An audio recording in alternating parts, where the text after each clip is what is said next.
Good afternoon, Your Honor. Yeah. Harry Macdougald for Mr. Clark. I'm going to talk further about conflicts, and I'm going to assume the most difficult standard for us to meet, which is actual conflict.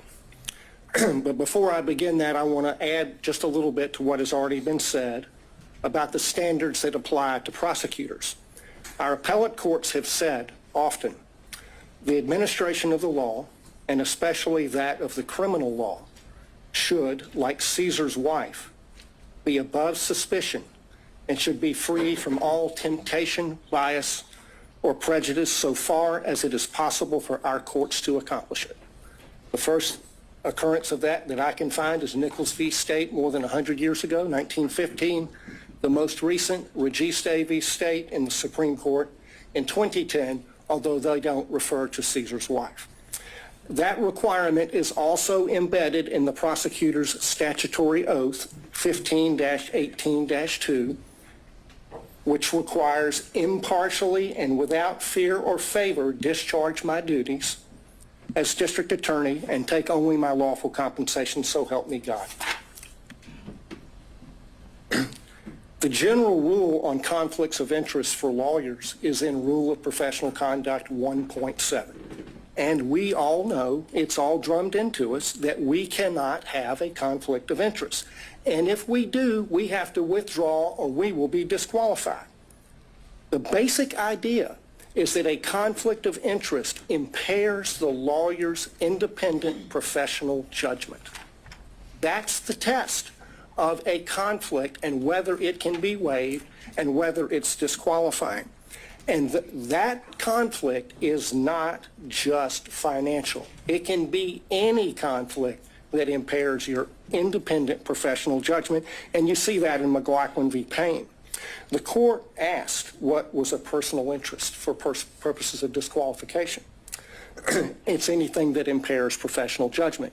That's reflected in the ABA standards that were quoted by Mr. Merchant, which list the prosecutor's personal, political, financial, professional, business, property, or other interests or relationships. And that's really embedded in the prosecutor's oath to act impartially. And the earlier disqualification order by Judge McBurney was based on political interests, not financial. What my colleagues have described as forensic misconduct is also cognizable as a conflict of interest based on that footnote in the Williams case. The root of all of the problems that we see in this court right now is a conflict of interest arising from their individual personal interests in perpetuating and concealing their relationship. That's the original sin from which all of the other problems flow. There are 6 different actual conflicts of interest in this case, any one of which warrants disqualification, but collectively, practically compelling. First, the financial conflict that's already been covered. Second, the personal ambition, political ambition.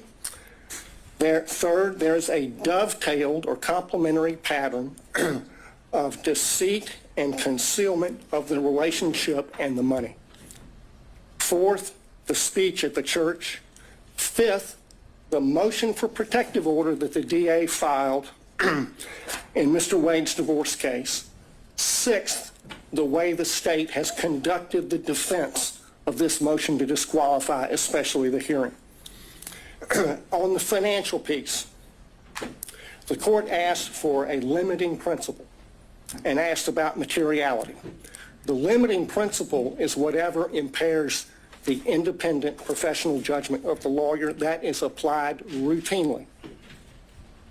We have a county code section that flatly prohibits gifts from contractors, period.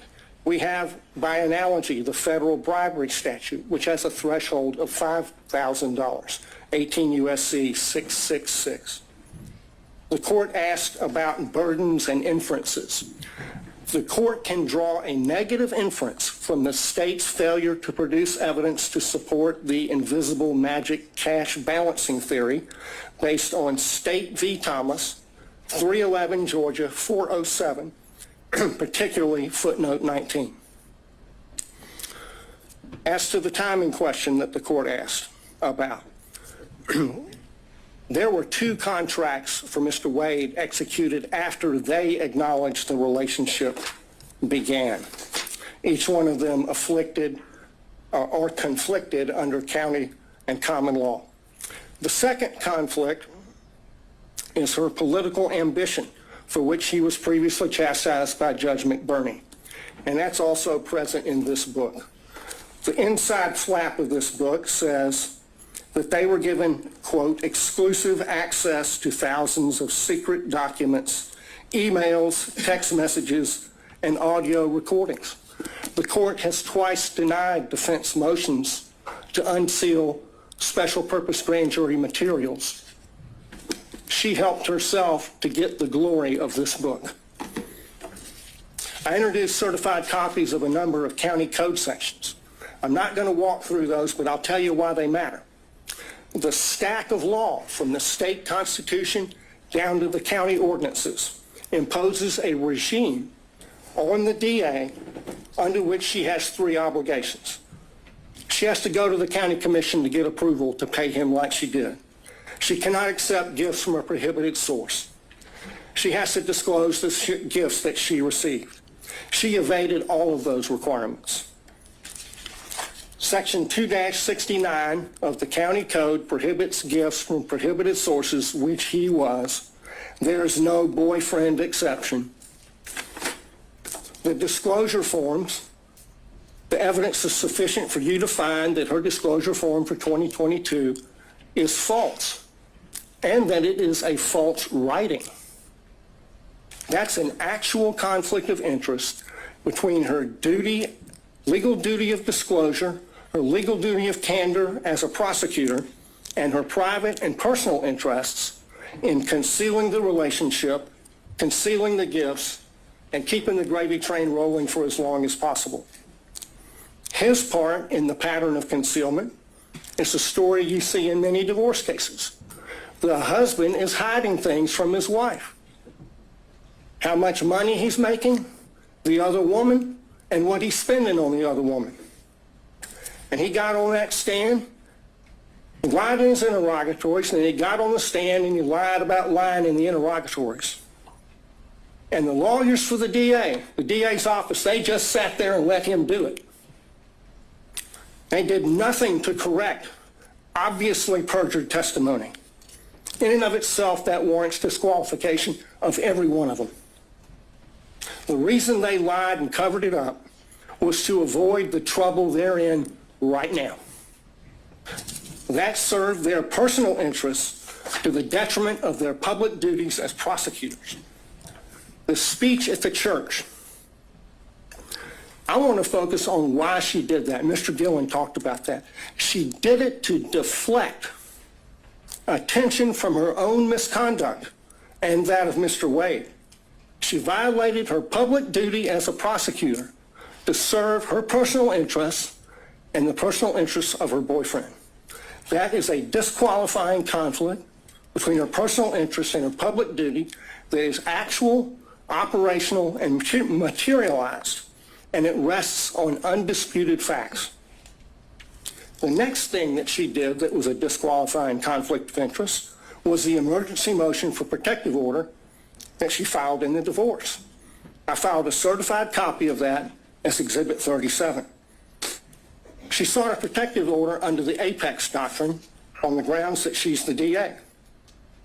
The whole filing is expressly predicated on her status as DA. In fact, she never lets you forget it. She says it 27 times in 12 pages. In that filing, speaking as DA, she said, the circumstances, quote, suggest that defendant Joycelyn Wade is using the legal process to harass and embarrass District Attorney Willis, and in doing so is obstructing and interfering with an ongoing criminal investigation. In the prayer for relief on page 11, she asked for 6 months to, quote, complete a review of the filings in the instant case, investigate and depose relevant witnesses with regard to the interference and obstruction this motion contends. There's no sugarcoating it. That's a clear violation of Rule of Professional Conduct 3.4H, which prohibits lawyers from making threats of criminal prosecution to gain advantage in a civil case.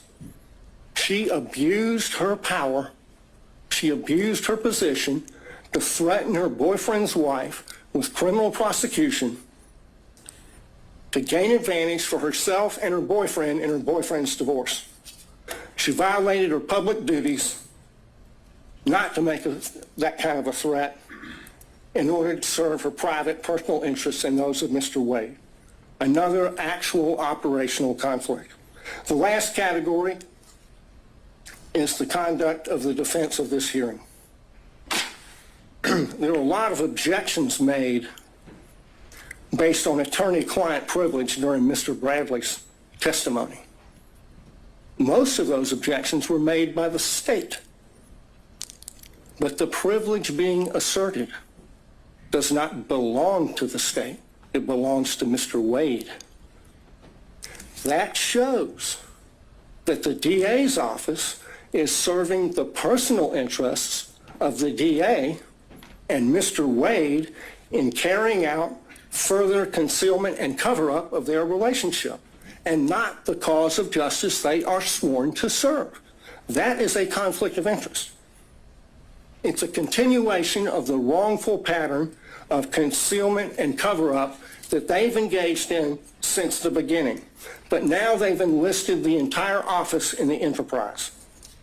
In the written response to the motion to disqualify, they said this, and I quote, "To be absolutely clear, there is no evidence that D.A. Willis derived any financial benefit from Mr. Wade." That's on page 15. Flat out false. 10 lawyers in this case put their name on that, starting with the DA.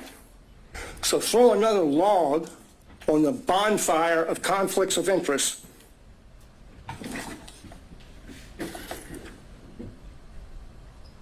The problem here is the DA cannot distinguish between her personal interests and ambitions on the one hand and her public duties as a prosecutor on the other, and apparently neither can anyone else in their office. Of the 6 conflicts I've identified, only one is subject to a conflict in the evidence. This is a case study in what happens when you operate under a conflict of interest. It's put an irreparable stain on the case. Think of the message that would be sent if they were not disqualified. If this is tolerated, we'll get more of it. This office is a global laughingstock because of their conduct.